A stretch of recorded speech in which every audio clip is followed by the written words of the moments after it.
ബിജെപിയുടെ നേതാവാ. മനോരമയുടെ പ്രത്യേകത എന്താ? കമ്മ്യൂണിസ്റ്റുകാർ അധികാരത്തിൽ വന്നാൽ ഞാൻ അന്ന് ജീവിക്കത്തില്ല, വിഷം കുടിച്ച് മരിച്ചു കളയും. ചില അമ്മച്ചിമാര് പറയത്തില്ലേ, നീ ഇനി അവളെ കൊണ്ട് ഈ വീട്ടിലോട്ട് വന്നാൽ പിന്നെ ഞാൻ കാണത്തില്ല എന്ന് പറയാറില്ലേ? ഈ കൊച്ചങ്കരയിൽ ഒഴിച്ചുള്ള അമ്മച്ചിമാര് പറയുന്നൊരു കാര്യമാണ്.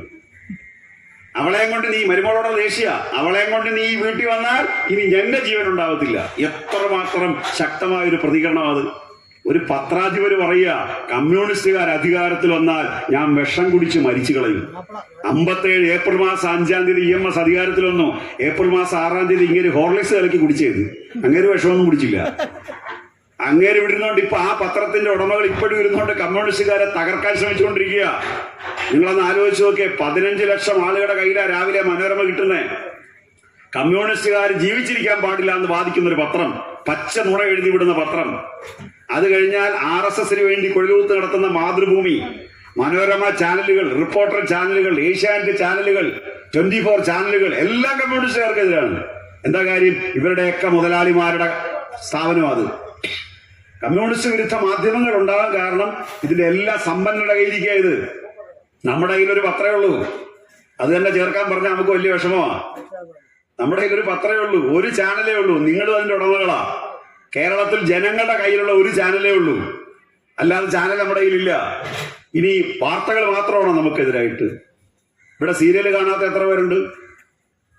അതെന്തോ ഒരു കഥ നടക്കുന്നതിന് എന്തിനാ ഈ രാഷ്ട്രീയം അതിനകത്ത് കൊണ്ടുവരുന്നല്ലേ നിങ്ങൾ ചിന്തിക്കുന്നേ? വൈകുന്നേരം തിങ്കൾ മുതൽ വെള്ളി വരെ വൈകുന്നേരം 6 മുതൽ 10 മണി വരെ വീട്ടിൽ നടക്കുന്നത് എന്തുവാ? നിങ്ങൾ ആരെങ്കിലും അടുക്കളയിൽ ദോശ ഇടാൻ നിൽക്കുമ്പോൾ പട്ടുസാരി കൊടുക്കാറുണ്ടോ? 50,000 രൂപയുടെ പട്ടുസാരി എടുത്തുകൊണ്ട് അന്നമ്മ ദോശ ഇടുന്ന സീരിയലിനകത്ത്. ഇത്രയും ആഭരണങ്ങൾ ഇടുന്ന എന്തിനാ? ഇത്രയും വേഷവിധാനം എന്തിനാ?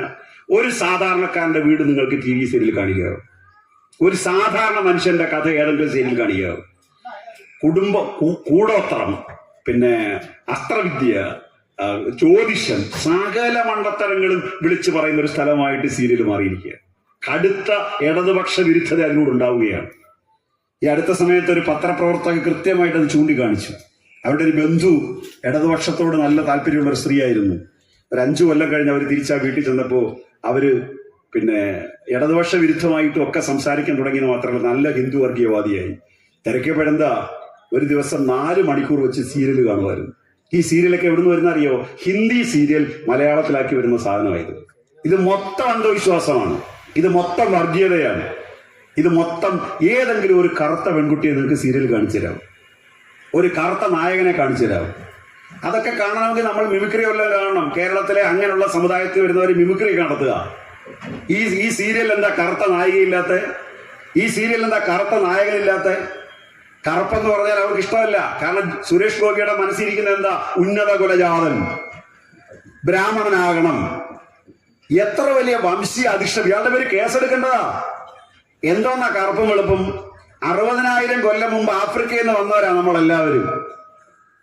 എല്ലാവരും ആഫ്രിക്കയിൽ നിന്ന് വന്നവരാ. മനുഷ്യവംശത്തിന്റെ പരക്ക തുടങ്ങുന്ന അവിടുന്ന 2 ലക്ഷം വർഷമായിട്ടുള്ള നേരെ നിന്ന് നടക്കാൻ തുടങ്ങിയിട്ട് നമ്മൾ. അതാണ് മനുഷ്യവംശം.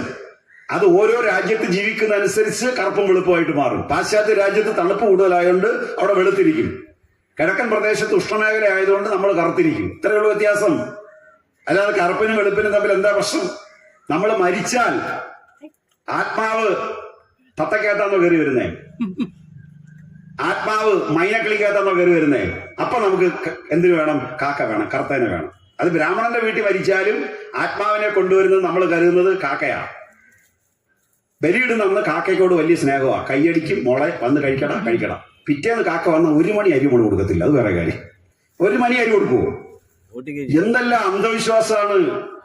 ഈ അന്ധവിശ്വാസമൊക്കെ നിലനിർത്തേണ്ടത് സമൂഹത്തെ ചൂഷണം ചെയ്യുന്നവരുടെ ആവശ്യമാണ്. സമൂഹത്തെ മുന്നോട്ട് കൊണ്ടുപോകുന്നവരുടെ ആവശ്യമല്ല അത്.